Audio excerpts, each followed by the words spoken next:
Beyond this starting platform, if we go back 70, 80 years, it was all salt marsh. And now you can see the salt marshes way in the distance. That's why we're getting so worried about the exposure of the harbour. With the current forecast on sea level rise, if we don't do something and start quickly, we will be looking at total loss of these habitats. These salt marshes are really important to protect the harbour. They provide vital natural flood defence, and at the same time, they're giving us these brilliant biodiversity benefits, and here in particular, they are critical to support the wide diversity of waterbirds that visit the Solent every year. A salt marsh, as well as sequestering carbon, it also absorbs nutrients, which improves our water quality and our river quality, but also critically, our marine environment, our fish, they are either born in a salt marsh or they visit at some point in their life cycle. So the loss of the salt marsh is a critical risk for our marine ecosystems.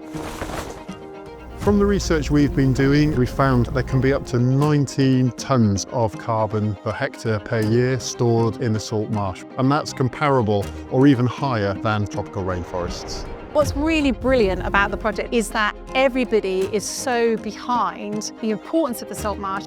Lymington Harbour Commission did an exercise back in 2006 that calculated the value of the harbour to the local economy as £93 million. So the Crown Estate's actively helped to fund these trials that are happening out there on the salt marshes to test this technology and see if it can be replicable and scalable and ultimately successful in the longer term. We've come out to see the innovative drag box technology that Land and Water Services have developed.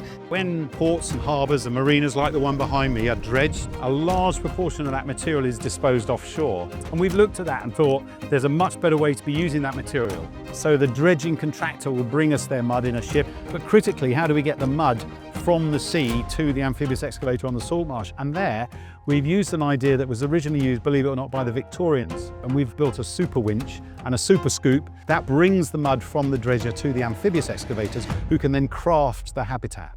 We've been really lucky. We've had a good mixture of sunny weather. So far, progress has been really good. We've created an area of about a hectare in size, and it's slowed down, if not stopped, the erosion of the salt marsh behind.